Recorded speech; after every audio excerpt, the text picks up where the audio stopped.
The piercing smell of gas hit Kevin Vaughn's nostrils as he stepped into the lobby of the Westlake Corporate Center, instantly alerting his trained senses to danger. While others hurried toward the exits in a growing panic, Kevin moved against the tide of evacuating office workers, his mind focused on one thing: finding the source of the leak before the entire building went up in flames. "Daddy, where are we going? Everyone's running that way." 7-year-old Emma tugged at his hand, her small face scrunched with worry beneath her auburn pigtails. "I know, sweetheart, but I think I can help," Kevin replied, kneeling to meet her eyes. "Remember how Daddy fixes gas pipes? There's a problem here, and it might be dangerous if nobody fixes it." Kevin hadn't planned on bringing his daughter to a job interview, but when his babysitter canceled last minute, he'd had no choice. At 32, life as a single father and struggling plumber meant constant improvisation. His business had been faltering for months, and this interview at a small maintenance company that serviced the corporate center had been his best hope for steady work. "Stay right here by the security desk where it's safe, okay?" Kevin instructed Emma, setting her backpack down. "If anything happens, go outside with the security guard. Promise me?" Emma nodded solemnly, clutching her well-loved stuffed rabbit. "I promise, Daddy." As Kevin moved toward the utility area where his nose told him the leak originated, the building's alarms began to wail. The evacuation was now official, but he knew gas leaks didn't wait for emergency services. With years of experience in gas line repairs, Kevin understood every second counted. The maintenance door was locked, but Kevin spotted a frantic-looking man in a suit fumbling with keys. "Building manager?" Kevin asked. The man's eyes widened. "Yes, but you need to evacuate. I'm a licensed plumber. I can help locate and possibly fix the leak before this gets worse." After a moment's hesitation, the manager nodded and unlocked the door. The gas smell intensified as they entered, and Kevin immediately spotted the problem: a ruptured connection on one of the main lines. "Get out now," Kevin ordered the manager. "And make sure everyone's evacuated, especially my daughter by the security desk. I need tools." "There's a maintenance kit on the wall," the manager pointed before backing away. "I'll check on your daughter." Kevin worked quickly, finding the emergency shut-off valve first to stop the flow of gas. The building's ventilation system had already kicked into emergency mode, but the concentration in this room remained dangerous. His eyes watered as he located the leak: a failed gasket that had partially separated from its fitting. Upstairs on the 20th floor, Sophia Valente was in the middle of a board meeting when the alarms sounded. As CEO of Valente Technologies, one of the building's largest tenants, her first concern was for her employees. "Everyone proceed calmly to the emergency stairwells," she instructed, maintaining her composure as she'd done through countless crises in her career. "No elevators." At 34, Sophia had built her tech company from a small startup to an industry leader, but she never forgot that people came before profits. She waited until her executive team had left before gathering her laptop and phone. As she prepared to leave, her assistant burst in. "Sophia, fire department says it's a major gas leak in the basement. They're clearing a 4-block radius as a precaution." "Is everyone out?" Sophia asked, heading toward the stairs. "Security is doing a final sweep, but yes, I think so." The descent down 20 flights was orderly but tense. When Sophia reached the lobby, she noticed a small girl sitting alone by the security desk, clutching a stuffed rabbit. "Hello there," Sophia said gently, approaching the child. "We need to go outside now. Where are your parents?" "My daddy went to fix the gas," Emma answered, her voice small but steady. "He told me to wait here with the security guard, but the guard left." Sophia felt a flash of anger at the guard's negligence, followed by concern about whoever had gone toward the source of a potentially deadly gas leak. "What's your name?" Sophia asked, kneeling down. "Emma Vaughn, I'm 7. Daddy's a plumber and he fixes gas pipes all the time."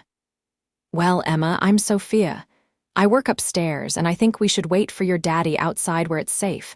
Would that be okay? Emma hesitated. But I promised to wait here. I understand keeping promises, Sophia said, but sometimes safety comes first. We can leave a note for your daddy. She quickly scribbled on a business card and left it prominently on the desk. See, now he'll know exactly where to find you.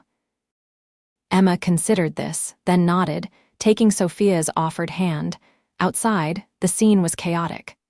Fire trucks and police cars blocked the streets, and hundreds of evacuated workers milled about. Sophia kept Emma close, trying to explain the situation to a firefighter. There's a man still inside Emma's father. He's a plumber who went to help with the gas leak. The fire chief frowned. Madam, we haven't authorized anyone to remain in the building. It's extremely dangerous. My daddy is very brave, Emma said matter-of-factly. And he's really good at fixing things. Sophia couldn't help but smile at the child's unwavering confidence, even as her own concern grew. Can your team check on him? His name is— Her words were interrupted by commotion near the building entrance. A man emerged, his face smudged with dirt, his plaid shirt damp with sweat. Even from a distance, Sophia could see he was handsome in a rugged, unpretentious way. Daddy, Emma broke away, running toward him. Kevin scooped up his daughter, holding her tight. I told you to stay at the security desk, Pumpkin. The guard left, but Miss Sophia helped me. She left you a note. Kevin looked up to see a striking woman approaching them. She wore a tailored suit that spoke of authority and success, but her expression held genuine warmth. Mr. Vaughn. I'm Sophia Valente. She extended her hand. Your daughter was quite confident in your abilities. Kevin, please. His grip was firm but gentle. Thank you for looking after Emma. Did you really fix the leak? Sophia asked. Before Kevin could answer, the building manager rushed over. He did more than fix it, he prevented what could have been a catastrophic explosion. The gas main had a critical failure, and he managed to isolate and temporarily repair it before the concentration reached dangerous levels. The fire chief joined them. That was incredibly risky, sir, but I've just gotten the report from my team. Your emergency repair likely prevented significant damage and possibly saved lives. Still, you should never— I know, Kevin interrupted with a sheepish smile. I shouldn't have stayed, but I knew I could help and time was critical. I made sure Emma was safe first. Mostly safe, Sophia corrected with a raised eyebrow. She was alone when I found her. Kevin's expression fell. The security guard was supposed to. He looked down at Emma and then back at Sophia. I'm sorry, that was irresponsible of me. Sophia saw the genuine concern in his eyes. She's fine, and what you did was brave if reckless. The building manager cleared his throat. Mr. Vaughn, I understand you were here for a job interview with our maintenance contractor. Kevin nodded, suddenly remembering the interview he'd never made it to. Yes, with Apex Facilities. Well, I'd say you've more than demonstrated your qualifications. I'll be speaking personally with Apex's management about hiring you, and the building ownership will want to recognize your actions today. Relief washed over Kevin's face. After months of struggling to keep his small business afloat while caring for Emma, the prospect of steady employment felt like a lifeline. As emergency personnel continued their work, Sophia found herself studying Kevin. There was something compelling about him, a quiet competence and genuine concern for others that stood out in the chaos. Daddy, I'm hungry, Emma announced, breaking the moment. Kevin checked his watch. It's past lunchtime, isn't it? I'm sorry, sweetheart. There's a cafe across the street that should be open, Sophia suggested. Perhaps I could treat you both to lunch. It seems the building will remain closed for the rest of the day anyway. Kevin hesitated, his pride wrestling with practicality. That's very kind, but I insist, Sophia said. It's the least I can do after you potentially saved my company from going up in flames. Valente Technologies occupies 5 floors of this building. You're the Valente of Valente Technologies. Kevin looked genuinely surprised. Sophia nodded. CEO and founder. Wow, Emma said, looking impressed. Daddy says CEOs have important jobs making big decisions. Your daddy's right, Sophia smiled. "But today, the most important decision is what to have for lunch. Shall we?" The cafe was moderately crowded with other evacuees, but they managed to find a table in the corner. Emma chattered happily about school and her upcoming science fair project, while Kevin occasionally reminded her to eat her sandwich rather than just talk about it. Sophia found herself charmed by their dynamic. Kevin was clearly devoted to his daughter, attentive and patient in a way that spoke of deep love and regular practice. So how does a CEO end up personally escorting lost children to safety? Kevin asked when Emma became temporarily occupied with her dessert. "I believe in leading by example," Sophia answered. "I wouldn't expect my employees to care about others if I didn't do the same, and I couldn't just leave her there. Well, I'm grateful. I made a bad call leaving her, even with the guard." Kevin's expression turned serious. "Being a single dad means constantly weighing risks and responsibilities. Sometimes I don't get the balance right." "How long have you been on your own with Emma?" Sophia asked gently. 3 years. Emma's mom decided parenting wasn't for her when Emma was 4. His tone remained neutral, clearly mindful of his daughter's presence. "We manage, though, right, Pumpkin?" Emma nodded, chocolate smeared on her cheek. "Daddy does girl hair now, too. He learned from YouTube." It only took him 7 tries to get pigtails right. Sophia laughed, and Kevin's embarrassment transformed into a grin that made his entire face light up. She found herself wanting to know more about this man who fixed dangerous gas leaks and mastered pigtails with equal determination. "What about you?" Kevin asked. "Running a tech company must keep you busy." "Too busy, according to my mother, who reminds me weekly that I'm not getting any younger and should find a nice man before all my eggs dry up." Sophia rolled her eyes. "Her words, not mine." Kevin laughed. "Sounds like she and my dad would get along. He's constantly trying to set me up with daughters of his fishing buddies." Their conversation flowed easily, minutes stretching into hours as Emma drew pictures on the children's menu. They discovered shared values. Despite their different circumstances, both valued hard work, honesty, and putting family first. When Sophia finally checked her watch, she was surprised to find it was nearly 4 o'clock. "I should probably check in with my office. We had to relocate some critical operations." "Of course," Kevin said, suddenly aware of how long they'd been talking. "We've taken up enough of your time. Actually." Sophia paused, an idea forming. Emma mentioned a science project. "My company has a pretty impressive lab that might inspire her. Would you both like to see it? We've set up temporary operations at our backup facility across town." Emma's eyes widened. "A real science lab, with chemicals and computers and stuff." "Exactly that," Sophia smiled. "If your dad approves." Kevin looked uncertain. "We wouldn't be in the way." "Not at all. In fact, showing a potential future scientist around might be just what I need after the stress of today." The Valent Technologies backup facility was smaller than their main offices, but still impressively modern. Emma gazed in wonder at the development labs where prototypes of new devices were being tested. Sophia introduced them to her lead engineers, who were delighted to show Emma simple experiments that made her squeal with delight.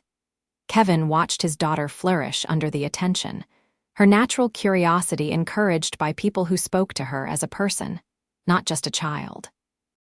He also watched Sophia, who seamlessly transitioned between answering complex business questions from her team and kneeling down to explain concepts to Emma at her level. "Your company culture is amazing," Kevin commented as they observed Emma safely making a simple circuit under an engineer's supervision. "Everyone seems genuinely happy to be here." "I believe people do their best work when they feel valued," Sophia replied. "We have competitive salaries, but it's the respect and work-life balance that keeps our turnover low." "That's rare," Kevin said. "I worked corporate maintenance for years before starting my own business, and most places treat maintenance staff as invisible." "That's short-sighted. The people who keep systems running are the backbone of any operation." Sophia glanced at him. Why did you start your own business? Kevin's expression softened. When Emma's mom left, she needed stability. My corporate job had unpredictable hours and overnight shifts. Going independent meant I could schedule around school pickup and bedtimes. It's been harder financially, but better for Emma. Sophia felt a surge of respect for this man who prioritized his daughter's emotional needs over financial security. It was refreshingly different from many men she'd met who were driven solely by ambition or status. "Daddy, look," Emma called out, her circuit successfully lighting a small LED. "I made electricity." "That's amazing, pumpkin." Kevin moved to her side, his pride evident. As the evening progressed, Sophia found reasons to extend their time together. She ordered dinner for her working team and naturally included Kevin and Emma. By the time they finally prepared to leave, Emma was yawning despite her protests that she wasn't tired. "I should get her home," Kevin said reluctantly. "She has school tomorrow." "Of course." Sophia walked them to the lobby. "Let me arrange a car for you." "That's not necessary, Kevin," Sophia said gently. "It's late, you've had an exhausting day, and Emma's half asleep. Please let me do this." He nodded, accepting the gesture. As they waited for the car, Emma leaned against her father, her eyes heavy. "Thank you for today," Kevin said. "You turned what could have been a disaster into one of the best days we've had in a long time." "I enjoyed it too," Sophia admitted. "More than I expected." She hesitated, then added, "I'd like to see you again, both of you." Kevin looked surprised, then pleased. "We'd like that too." When the car arrived, Sophia handed Kevin her personal card. "My cell number is on the back, call me." "I will," he promised, and she believed him. 2 days later, the building manager called Kevin with news not only had Apex facilities offered him a position with better pay and benefits than he'd expected, but the building ownership wanted to present him with a formal commendation and a substantial reward for his actions during the gas leak. His first call after receiving the news was to Sophia. "That's wonderful," she exclaimed when he told her about the job offer. "You deserve it." "It's more than I hoped for," Kevin admitted. "Regular hours, good benefits, and the salary is enough that I won't have to worry about making rent each month." "I may have put in a good word about your qualifications," Sophia said, a smile in her voice. "You didn't have to do that." "I know, I wanted to." Good people deserve good opportunities. Their first official date was dinner at a family-friendly restaurant where Emma could play in the attached arcade while they talked. Their second date was just the two of them, after Kevin's father happily agreed to watch Emma for the evening. Over the following weeks, they fell into a comfortable rhythm. Sophia joined them for Emma's science fair, her volcano won third place, and Kevin helped Sophia install shelving in her condo on a rare free weekend. Their worlds, seemingly so different, began to merge naturally. 3 months after the gas leak, Kevin was installing new fixtures in one of the Valent Technologies conference rooms when Sophia appeared at the door. "Spying on the maintenance staff," he teased, climbing down from his ladder. "Just the handsome ones," she replied, moving into his arms for a quick kiss. "Are we still on for the park this weekend? Emma's been talking about feeding the ducks all week." "Absolutely. Though I should warn you, she's now referring to you as her bonus mom to her friends." Sophia's heart skipped. "And how do you feel about that?" Kevin's expression grew serious. "I think I'm falling in love with you, Sophia Valente, and it terrifies me because Emma and I come as a package deal and your life is so different from ours." "Different doesn't mean incompatible," Sophia said softly. "I'm falling in love with both of you. Your devotion to Emma is one of the reasons I fell for you in the first place." Their kiss was interrupted by a worker clearing his throat as he entered with supplies. They separated, smiling like teenagers caught by a teacher. "Dinner at my place tonight?" Sophia asked. "Emma requested my spaghetti. We'll be there, I'll bring dessert." That evening, watching Kevin help Emma with her homework at her dining table, Sophia realized how empty her successful life had been before them. She had achieved everything she'd set out to professionally, but her personal life had consisted of quiet evenings alone and obligatory appearances at industry events. Now her home was filled with Emma's laughter and Kevin's steady presence. Her refrigerator displayed Emma's artwork, and her pristine guest room was gradually transforming into a space where Emma could stay over, complete with unicorn bedding and a nightlight. Later, after Emma had fallen asleep watching a movie, Kevin joined Sophia on her balcony.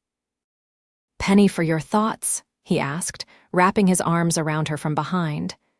"I was just thinking about how much has changed since that day at the building, if there hadn't been a gas leak." "I believe we would have found each other anyway," Kevin said with certainty. "Some things are meant to be." "That's surprisingly romantic coming from a practical man who fixes pipes for a living," Sophia teased. "You bring it out in me," he admitted. "Emma adores you, you know. She told me yesterday that she hopes you'll come to her parent-teacher conference next month." Sophia turned in his arms. "I'd be honored, but what will her teacher think?" "That Emma is lucky to have so many people who care about her." Kevin brushed a strand of hair from Sophia's face. "And that I'm the luckiest man alive to have found someone who loves my daughter almost as much as I do." "Almost," Sophia raised an eyebrow. "Okay, equally," he conceded with a smile. "I never thought I'd find someone who would accept both of us with all our complications." "You're not complications. You're the best part of my life now." 6 months after they met, Kevin and Emma moved into Sophia's condo. The transition wasn't without challenges. Emma missed her old bedroom. Kevin felt occasional twinges of insecurity about the disparity in their financial situations, and Sophia had to adjust to sharing her space permanently. But they addressed each issue with honest communication and patience. On the anniversary of the gas leak, Sophia took the day off work to plan a surprise.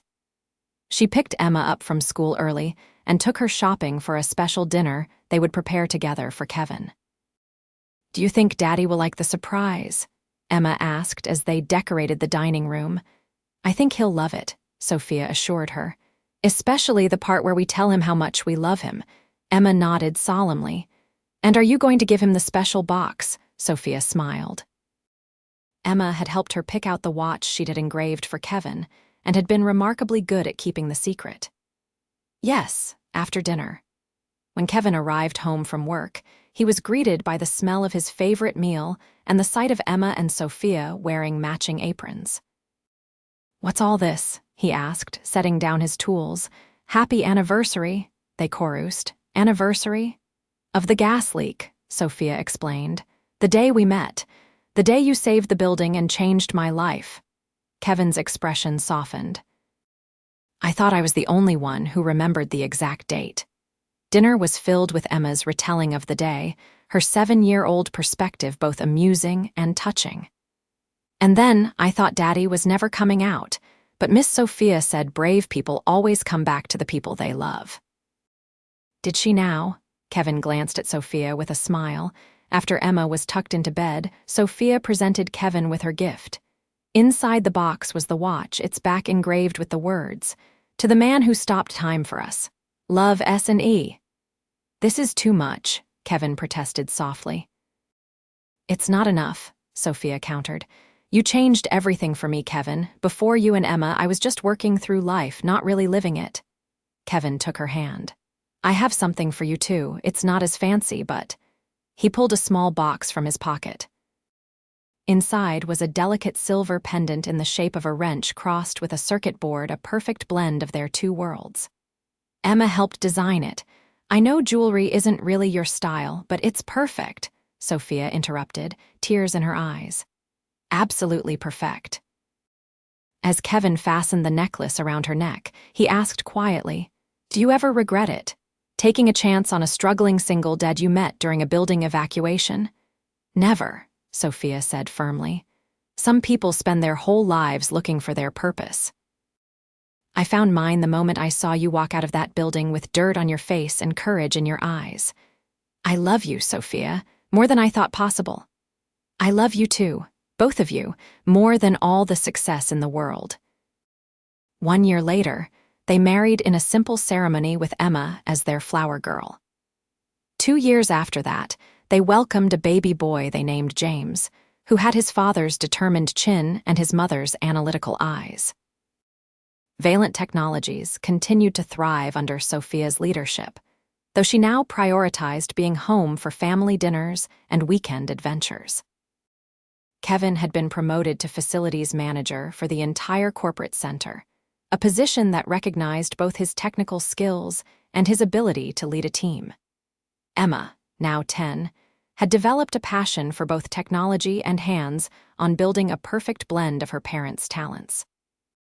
Their home was filled with her inventions, some surprisingly functional, others endearingly ambitious. On quiet evenings when the children were asleep, Kevin and Sophia would sometimes reminisce about the day they met. "Do you ever think about how many things had to align perfectly?" Sophia would ask. "If my meeting had run long, if your interview had been scheduled earlier, if the gas leak had been in a different area." And Kevin would always answer the same way. "Some leaks are meant to be fixed, some connections are meant to be made. I'm just grateful I was in the right place at the right time." Then he would kiss her softly, both of them knowing that what began with danger and chance had transformed into something unbreakable, a family forged by courage, strengthened by differences, and sustained by love that neither expected but both had always deserved.